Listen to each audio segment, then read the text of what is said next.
지금부터는 이 다마 홍계이의 유적에 대해서 본격적으로 말씀을 드리도록 하겠습니다. 제가 2000년대 초반부터 이 홍계이를 연구를 하면서 2004년 9월 20일 날 이 다마 홍계이 출생지를 한번 가봤습니다. 근데 도대체 이런 곳에서 어떻게 태어났을까? 라는 생각을 해봤어요. 아니, 그 유명한 인물이. 근데 아마 곰곰이 생각을 해보니 아까 앞에서도 제가 말씀드린 것처럼 할아버지는 인피 현감이었고 또 할아버지의 장인인 송지렴이 이 화순현감을 했는데 이쪽에 지금 집이 있단 말이에요. 그래서 여기에 살았기 때문에 바로 할아버지가 여기에 살았고 여기에 살다 보니 여기에 터를 잡고 아버지도 여기서 있고 결국 아들까지 여기서 낳지 않았나. 그래서 홍계이가 여기서 태어났습니다. 어쨌든 사람의 평생을 하는 데 있어서 어떤 유적은 매우 중요합니다. 인물을 연구하는 데 있어서 땅만큼 중요하지 않는 건 없다. 이런 생각을 저는 개인적으로 갖습니다. 출생지입니다. 출생지를 제가 이렇게 다녀봤는데 여기에 이제 하나 이게 좀 특이한 점이 있더라고요. 이 만경 몽산에 가면은 비보림이 있어요. 이렇게. 그러니까 아마 이 조선시대의 이 비보림이라는 것은 풍수라든지 자연재해를 방지하기 위한 어떤 뚝과 함께 관련된 이 숲이잖아요.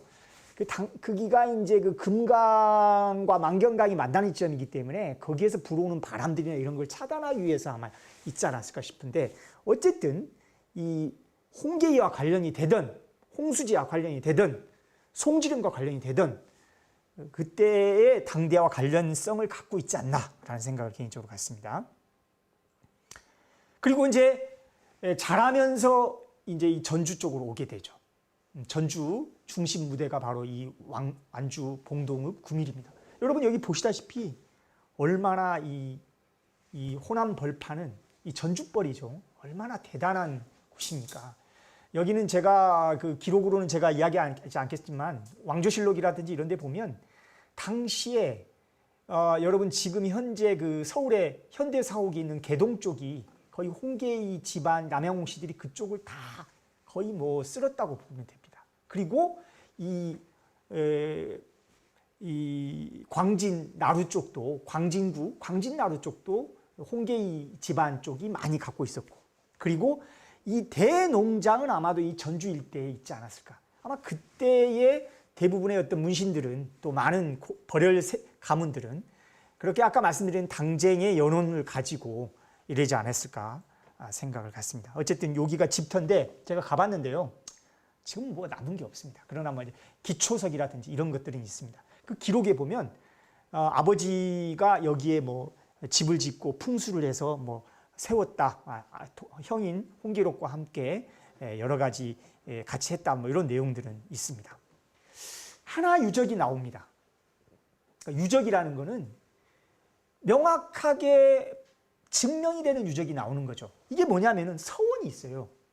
이게 서원이거든요. 제가 이게 왜 이렇게 찍었냐면은 이게 지금 만경강 물줄기입니다.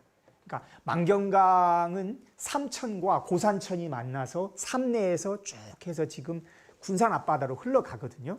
근데 그 중심 앞에 지금 이 구미리가 있어요. 그러니까 그 드넓은 땅에 얼마나 일제강점기는 그 일본 사람들이 그 대농장을 갖고 있었던 그런 곳인데 여기에 이 구호서원이라는 서원이 있는데 이 서원은 반남박씨들 그 서원이거든요. 그런데 재밌는 기록은 1730년에 이 그 홍상범과 관련되면서 그러니까 아까 홍상범이 정조 시해 사건과 관련되다 보니까 이 서원이 철폐됐다는 내용이 나와요. 구호 서원지에 보면 지금은 반남박씨 서원이지만 아마도 이 남양홍 씨 홍계이 가문과 왜냐하면 홍계이 여기 살았기 때문에 중심 무대이기 때문에 그러한 중심 유적지지 않나라고 생각이 됩니다. 그 홍계이의 그런 그 선대는 경기도 양주입니다. 남면 상술이라는 곳인데 거기 가면은 이 남양씨 집안의 어떤 그 엄청난 선상이 있습니다. 이제 요 글씨는 이 홍계이의 그 선대 중에 하나인 홍지라는 사람이 있는데 선조 중에 이게 홍계이 글씨예요. 그런데 놀랍게도 뒷면에 홍계이는 글씨로 파버렸습니다. 왜냐? 역적이니까. 그런 비석들이 굉장히 많습니다. 뭐 꼭 홍계이뿐만이겠습니까? 우리나라의 그 많은 당쟁의 와중 속에 얼마나 많은 사람들이 이름 없이 사라진 비석, 또 남아있다 하더라도 이렇게 멸문된 비석, 민몰된 비석들이 얼마나 많이 있겠습니까? 그리고 이제 그 선대 중에서 이 충주에도 묘가 있는데 이 충주의 그 증조인 홍처심, 할아버지 홍수제 묘가 이렇게 있어요. 근데 이제 여기 보시면 요거는 그 증조부인 홍처심이거든요. 묘비인데 요거는 아까 그 말씀 인피영감 홍수제 비석이란 말이에요. 묘비인데 한번 봐보세요. 이게 이 글씨가 제가 여기다 탁본을 안 했습니다만 우암 송시열이 글을 쓰고 당시 최대 명필인 동춘당 송중길이 글씨를 썼습니다. 기가 막힙니다. 문화재 지정은 안 돼 있습니다. 그러나 이런 것들이 지금 현재 사라지고 있다는 게 저는 안타깝다고 생각합니다. 묘지가 화장으로 문화로 바뀌면서 이러한 어떤 물론 문중의 어떤 가문에 남아있는 그런 묘비나 묘의 중요성을 뭘로 우리가 환상할 수 있겠습니까? 어떻게 우리가 판단할 수 있겠습니까만 그래도 이러한 유적들은 매우 중요하다. 그래서 이런 것들은 향후에 문화재 지정이 돼야 된다고 개인적으로 생각합니다.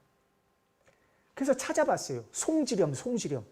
아니 그 망경 몽산에 그 홍계이가 태어났는데 그 사람의 할아버지인 홍수제가 인피영감이고 그 장인어른인 아까 말한 송지렴이 있었잖아요. 그 송지렴이 도대체 기록에만 나와 있고 터가 유물이 없는데 어딨냐? 찾으면 찾게 됩니다. 결국 여러분 잘 아시죠? 이 정읍에 피향정이라는 곳이 있어요. 피향이 뭐냐면 향기를 나눈다 이거야. 어떻게 나누냐? 이쪽은 그 태인 칠보 쪽은 그 유명한 고은 최치원과 관련된 유적이 많은 곳이죠.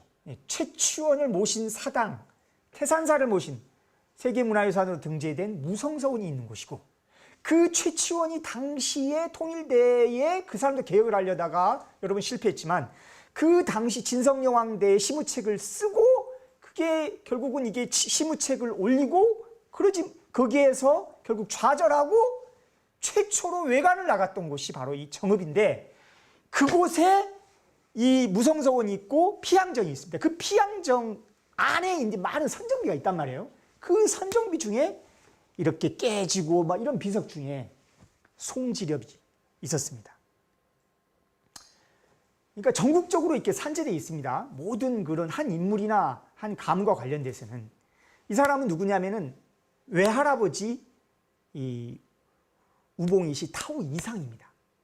근데 이 이상의 묘는 연기군 전이면 관정리에 있습니다. 세종시에서 가까운 곳입니다.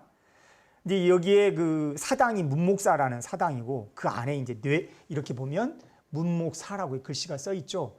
그런데 여기 위에 보면 뭐라고 써 있습니까? 뇌암서제 이렇게 써 있습니다. 근데 분명히 타오 이상인데 왜 제가 이걸 넣겠습니까? 홍계이하고 관련됩니다. 왜? 이 홍계이를 나중에 그 성태주라든지 이쪽의 유생들이 이 사람을 여기다 배양하려고 했는데 이 사람이 쉽게 말하면 영모로 몰려 없어지니까 이거를 제대로 세울 수가 없었던 겁니다. 어쨌든 이 전이면 관정리, 즉 외할아버지 동네인 이곳에는 뇌암서원이 있습니다. 문목사와. 그리고 홍계이의 스승이라고 하는 인물은 여러분 노론의 핵심이죠. 바로 도암 이제입니다.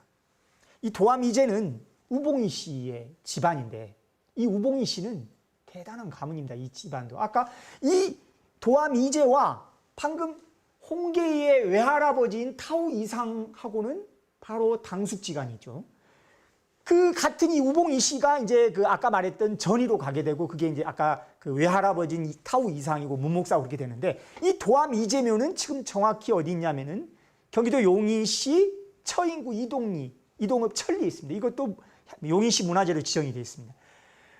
아주 재밌는 거는 이 이재가 글을 많이 써서 묘비가 엄청 많이 있습니다. 노론들은 거의 많이 이 도암 이재의 글씨를 많이 봤습니다.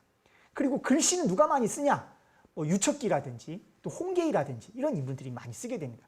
그러한 그 비석들이 전국에 굉장히 많이 산재해 있다는 것은 굉장히 특기할 만한 일이고 이런 것도 한번 더 연구가 필요하지 않나라는 생각을 갖습니다.